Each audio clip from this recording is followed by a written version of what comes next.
Last year, our company helped recover over $10 million in surplus funds and excess proceeds for families, business, and individuals from tax foreclosures and mortgage foreclosure auctions. This didn't happen because we found some magic list and called some random people. It happened because we built a system based around public records, debt verification, chain of title, research, attorneys, documents, and most importantly, follow through. In this case study, I'm going to walk you through exactly what this system looks like and how we use it every single day. Section 1, the county list. This is where the opportunity starts. Now on this screen, you're going to see a county surplus funds list. This is a county level surplus funds or excess proceeds list connected to tax sale and foreclosure auction activity. Now I'm going to blur out names, addresses, and personal information because these are real families and real people behind these cases. But I wanted you to see the bird's eye view of how we work through these cases and actually operate this every single day. And I want you to remember this. This is one county, one small county, not New York City or Los Angeles. This is one small county with over $6 million in surplus funds or excess proceeds that are currently sitting in it. And there is a list like this in every county, in every state, all over the country. So you'll see smaller claims, mid-sized claims, and larger claims. The list is not the business. The list is the opportunity. It's a starting point.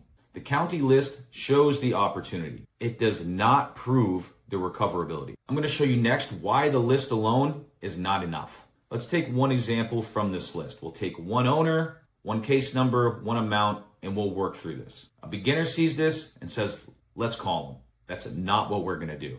Because let me explain what this list does not confirm. This list does not confirm whether the funds are still there, whether they've been claimed by somebody else, whether the owner is still alive, whether the person who's listed on this list is the correct person to claim these funds, whether the owner is deceased, whether there are heirs involved, a trust involved, or whether there's liens or competing claims against this file. Remember, the list gives us the lead, the breadcrumb. The next step is proving the case. So now we're going to leave this list, we're going to take the information, and we're going to go over to the court docket so that we can go see the real timeline of the foreclosure process. Now this is step 2 for the second major evidence. On the screen, you're going to see an actual court docket. You're going to see the name involved, parties involved, and then below, you're going to see the initial entry. It's typically, like this one, is the initial filing for the mortgage mediation. Now we're going to read through these entries. We're going to skim through them, look for names, activity, any events, confirmation of sales, deadlines, judgments, sale orders, anything that we can build and use for evidence and information to help get this money back or that's relevant about this case. This is where everything starts making sense because these entries tell us the timeline and the truth. The list gives us the opportunity, but the docket gives us the timeline. When we review this docket, we're trying to answer a few simple questions. And it's never going to just say, hey, Matt, the money's here, go get it. Or the money's gone, move on to the next. You need to be able to read through these entries to indicate whether or not it looks like the funds are still there or have been distributed or dispersed somewhere else. So we're signaling whether the funds are there based on the real information that's coming up on the court entries on the docket. The docket's going to tell us whether or not we're looking at a real live opportunity, a dead case, a case that's already been dispersed, or one that needs deeper legal review. So after going through the court docket, we can assume based on the entries here that it looks like, at least to me, that the funds are still sitting with the court. This is one of the most important parts of this business because if you skip this step or read it through the wrong way, you can spend weeks or even months chasing a dead case or pursuing the wrong person. Remember, we're not looking for hype. We're looking for real evidence. The question is not, is there some big number on the list? The question is, do the documents support that the funds may still be available to recover? Big numbers, they're always going to create excitement, but fund verification is going to create a real, actual opportunity to recover these funds. Our next step after verifying the funds is to prove ownership, because the most important thing about recovering these funds is having the person who was actually on the deed at the time of the foreclosure.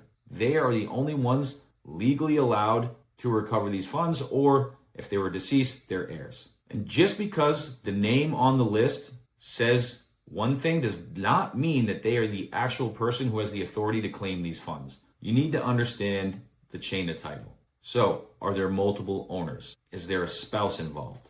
Trust, LLC, business, estate, any prior transfers? There's multiple reasons that could come into play where the person who's on this list may not have the full authority to claim these funds, but your research is going to give you the answer to that, so you're not out there chasing ghosts. Now, this is where people make expensive mistakes. The name is not always the right person to claim the funds. The address listed is not always the correct address. And the borrower is not always the only title holder. Ownership is going to tell us who this money belongs to. Authority is going to tell us who could actually move this case forward. So, next step, after we have verified the funds, we're proving ownership. Now, we want to know who actually has the authority. And let me give you an example. If it's a direct owner who's living, the correct path would be the owner or the co-owner. If it's a deceased claimant, you would want to follow interstate succession laws, typically going from the spouse to the children, to the parents, then to the siblings, depending on who's still alive. If it's a business who's the owner, you want to find managers, members, officers, anyone who has authority on the business. Now, this is a big part most people skip, not just beginners. They find a person, they assume that's the claimant. That is not always true, and that can waste a lot of time and money. A person can be related to the owner, live at the property, take care of the property, could be paying the taxes on the property, but that does not automatically mean that they have the authority to recover these funds. If the owner's alive, the path is usually very direct.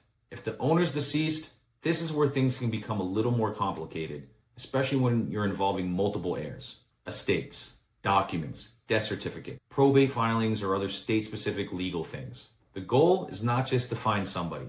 The goal is to find someone who has the legal authority to actually move this case forward and be able to recover these funds. Now, after we have verified the funds, proved ownership, attained the authority of the chain of title, then we can begin to skip trace these people. We never skip trace first. We only skip trace after we understand the case, the ownership, and the likely authority path. Bad skip tracing, sure, you're going to find a lot of phone numbers. Good skip tracing is going to lead you to the path to find the rightful authority. At this stage, we're not just grabbing phone numbers and emails.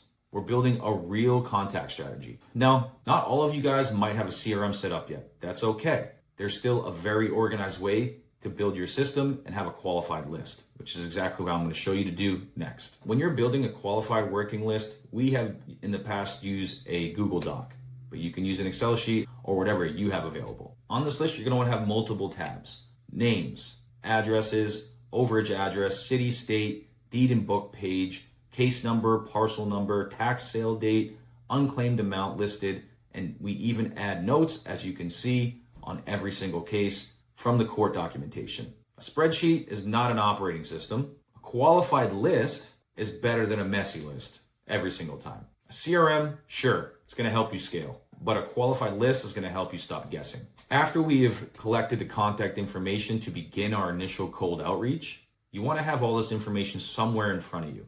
The property, the tax sale date, the names involved, the amount that's owed, your operating line, which would be your main script, fund status, and even things that you don't want to say.